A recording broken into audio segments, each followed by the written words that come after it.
नमस्कार दोस्तों, मैं संदीप कुमार कौशिक आप सभी का आपके अपने कार्यक्रम एस्ट्रोनोमोलॉजी 456 में हार्दिक स्वागत करता हूं। दोस्तों, आज हम बात करने जा रहे हैं वृश्चिक राशि अप्रैल 2024 में कैसे रहने वाला है इनके साथ। सबसे पहले तो बात कर लेते हैं प्रथम भाव की दोस्तों, जहां से हमें एक तो शरीर का विचार किया जाता है और दूसरा अपनी आत्मा का। तो यहाँ पे आप लोग जो है बहुत ही व्यवस्थित तरीके से चलते हुए नजर आएंगे, यानी कि हर चीज़ में आपकी एक व्यवस्था होगी।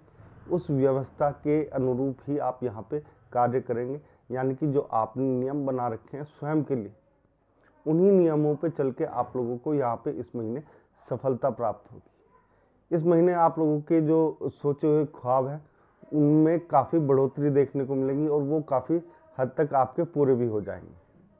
बात करते हैं दोस्तों दूसरे भाव की यानी द्वितीय भाव की। यहाँ पे आप लोगों को परिवार वालों का संपूर्ण योगदान मिलता हुआ दिख रहा है, जिस कारण से आपके जो कुछ समय से दिक्कतें चल रही थी उन पे काफ़ी विराम चले लगेगा। दिक्कतें इन द सेंस जो परिवार के साथ थोड़ी सी दिक्कतें थी, जो सहयोग कम मिल रहा था, वो इस समय भरपूर सहयोग मिलेगा। तीसरे भाव की बात करते हैं, जहाँ पे पराक्रम का भाव है, ठीक है ना, क्योंकि मंगल और शनि आपके केंद्र में बैठे हुए हैं, तो ऐसे में पराक्रम भाव आपका बहुत ही अच्छा बना रहेगा।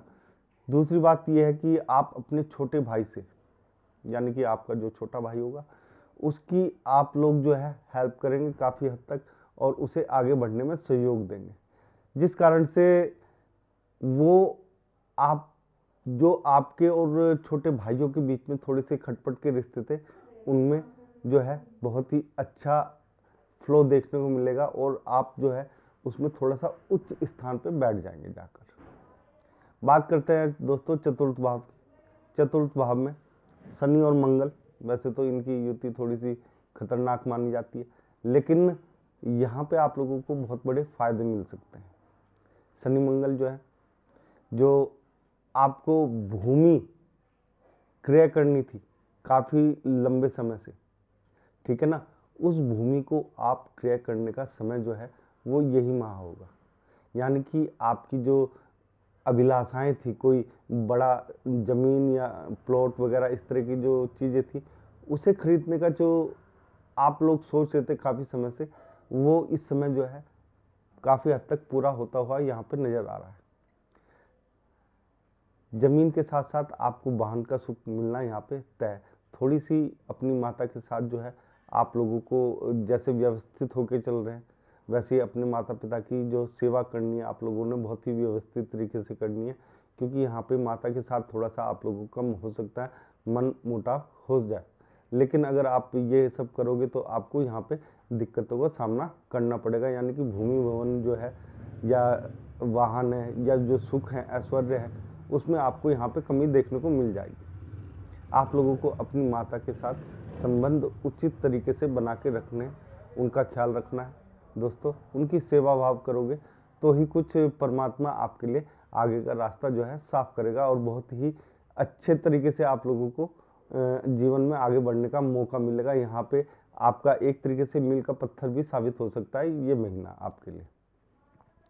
बात कर लेते हैं दोस्तों पंचम भाव की, राहु सूर्य और शुक्र, यानी कि प्रेम संबंध जो है, प्रेम संबंधों के लिए तो बहुत ही जिसे कहते हैं लाभकारी स्थिति है यहाँ पे, ठीक है। और आप लोगों को थोड़ा सा जो दिक्कत आएगी वो सूर्य की वजह से आएगी, यानी कि आपका जो ईगो है उसे नीचे करके रखिएगा। ईगो अगर आपका ऊपर जाएगा तो आपको दिक्कत आएगी। जो भी वृश्चिक राशि के लोग हैं, यानी कि मैं सुपीरियर हूँ, इस तरीके की जो आपकी धारणाएं हैं या मेंटलिटी है उसे समाप्त करना है आप लोगों को, तभी आप लोगों को प्रेम संबंध जो है आगे बढ़ेंगे। लेकिन हाँ, यहाँ पे प्रेम संबंधों में आप लोगों को मौके कई मिलेंगे अपने रिश्ते सुधारने के लिए, या बिगड़े हुए रिश्ते हैं किसी के तो उन्हें सुधारने के लिए आपको कई मौके मिलेंगे। रही बात दोस्तों पढ़ाई वालों के लिए, पढ़ाई में देखो राहु अगर यहाँ पे बैठा हुआ है तो यानी कि आप लोगों की जो पढ़ाई है वो उच्च क्वालिटी की हो सकती है। यानी कि यहाँ पे जिस पढ़ाई के बारे में आप सोच रहे हो उससे आप विदेश जाने का भी आपको मौका मिल सकता है। यहाँ पे राहु का होना, देखो थोड़ा सा ग्रहण दोस्तों आ ही जाता है सूर्य और राहु के कारण, लेकिन यहाँ पे आप लोगों को ऐसी कोई भी परेशानी का खास सामना नहीं करना पड़ेगा। जैसे और राशियों को थोड़ी बहुत दिक्कतों का सामना करना पड़ रहा है इस योग के कारण, तो यहाँ पे आप लोगों को इन चीज़ों में थोड़ी सी जो शिथिलता होती है वो आपके लिए शिथिल हो जाएंगे दोस्तों। यहाँ पे जो विदेश जा के पढ़ना चाहते हैं उनके लिए बहुत ही बढ़िया, यानी कि पंचम भाव आपके लिए मील का पत्थर साबित होने वाला। चतुर्थ और पंचम तो है ही है, छठे भाग में जो है बुध और गुरु दोनों साथ बैठे हुए हैं दोस्तों। तो ऐसे में देखो आप जो है कर्जों से तो बचोगे ही, ठीक है ना। गुरु यहाँ पे बुद्धि देगा, लेकिन बड़े कर्जे लेने से आप लोगों को यहाँ पे बचना है, थोड़ा सा वो नहीं लेना है, ठीक है। अगर बड़े कर्जे लोगे तो उसमें फंस सकते हो आप लोग। बात करते हैं बुध की। बुध जो है यहाँ पे आपको वाणी में थोड़ा सा विकार आ सकता है, यानी कि दांतों से संबंधित समस्याएं आप लोगों को यहाँ पे कुछ समय के लिए परेशान कर सकती हैं। तो उन बीमारी का आप लोगों को थोड़ा सा ध्यान रखना है, ठीक है। और जुबान आपकी लड़खड़ा सकती है, कहीं गलत बोल सकते हैं आप लोग। इन चीज़ों का आप लोगों को विशेष रूप से ध्यान रखना है। बात करते हैं दोस्तों सप्तम भाव की, व्यापार भाव है, ठीक है ना। और घर का कारक भी है, यानी कि पत्नी का कारक भी। तो ऐसे में आप लोगों के लिए एक सबसे बढ़िया बात यह है कि पत्नी के साथ संबंध आपके बहुत ही जिसे कहते हैं अच्छे बने रहेंगे। साथ ही साथ व्यापार में आपको जितनी तरक्की चाहिए उतनी तो नहीं मिलेगी दोस्तों यहाँ पे, लेकिन उतनी कम भी नहीं होगी, यानी कि जितना चल रहा है उससे थोड़ा सा ऊपर तो जाएगा ही जाएगा। कुछ वृश्चिक राशि वालों के लिए एक स्थिति बन सकती है जिसके कारण से उन्हें व्यापार में कई, मतलब कि सबके लिए नहीं कह रहा हूँ ये बात, किसी किसी की कुंडली में वो स्थिति बन सकती है, यानी कि वो उच्च श्रेणी के व्यापार में पहुंच सकते हैं या अपने व्यापार को उच्च श्रेणी का बना सकते हैं। जो कुछ लोगों की कुंडली में ऐसा योग बन सकता है दोस्तों। यहाँ पे पत्नी के साथ कोई समस्या नहीं है, थोड़ा बहुत तो जैसा चलता है नॉर्मली वैसा ही है दोस्तों, कोई ऐसा नहीं है बहुत ज़्यादा अप या डाउन। बात करते हैं दोस्तों अष्टम भाव की। अष्टम भाव वैसे मैं आप लोगों को बता ही चुका हूँ, अगर खा लिए तो सबसे उत्तम है। वैसे किसी भी ग्रह की दृष्टि पड़ रही तो उसका थोड़ा सा प्रभाव देखने को मिलता है, लेकिन यहाँ पे आपके लिए बहुत ही अच्छी बात है कि कोई भी ग्रह नहीं है, आप लोगों के लिए काफ़ी सुकून भरा महीना रहेगा ये। बात करते हैं नौवें भाव की, यानी भाग्य भाव। भाग्य भाव आपका अच्छा है, आप लोगों को यहाँ पे भाग्य का साथ भी मिलेगा। और थोड़ा सा कई जगह पे देखो मकान दुकान में इन चीज़ों में तो आपको भाग्य के साथ मिलेगा। थोड़ा सा कुछ लोगों के लिए व्यापार में यहाँ पे दिक्कत आ सकती है, जैसे कि मैंने अभी बताया कि कुछ लोगों के लिए तो बहुत ही अप जाएगा ये, लेकिन लगभग 70% लोगों के लिए ये नॉर्मल या उससे थोड़ा डाउन रह सकता है, लेकिन 30% वालों के लिए अप रहेगा। तो यानी कि यहाँ पे जो किस्मत का साथ है आप लोगों को काफ़ी सही देखने को मिलेगा। दसम भाव की बात करते हैं दोस्तों, यहाँ पे शनि और मंगल दोनों हैं। तो देखो आपकी जो नौकरी है तो वो अच्छी चलेगी, कोई ऐसी दिक्कत नहीं है। पिता के साथ संबंध आपके अच्छे बने रहेंगे, ठीक है।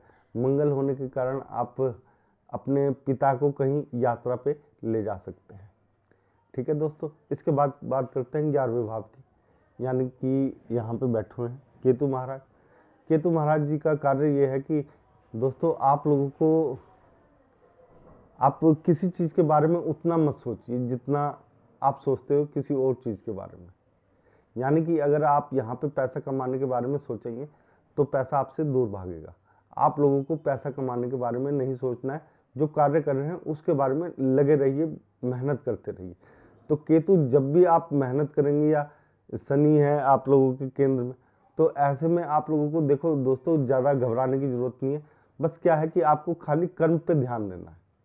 अगर कर्म पे ध्यान दोगे तो आपका भाग्य जो है पैसा आने का, ठीक है, उसमें बहुत ज़्यादा बढ़ोतरी यहाँ पे 5 गुना तक देखने को मिल सकती है। यानी कि आपको खाली कर्म करना है, पैसों पे ध्यान नहीं देना है। अगर आपको पैसा कमाना है बहुत ज़्यादा 12वें भाव की बात करते हैं दोस्तों, तो जैसा कि मैंने बताया कि बुध और गुरु की दोनों की दृष्टि है, तो यहाँ पे वाणी का तो आप लोगों को बता ही दिया। विदेश जाने का कोई ऐसा खास, खाली पढ़ाई वाले जो लोग हैं उनके लिए तो चांसेस हैं, लेकिन बाकी लोगों के लिए नहीं है। यहाँ पर बाकी लोग जो है थोड़ा सा देखो, व्यय होगा, वाणी का व्यय होगा, यानी कि आप गलत बोल सकते हैं किसी व्यक्ति को, उस पर थोड़ा सा कंट्रोल करें, क्योंकि वैसे तो गुरु साथ है संभाल लेंगे, लेकिन फिर भी आप लोगों को अपने आप पे कंट्रोल करके चलना है।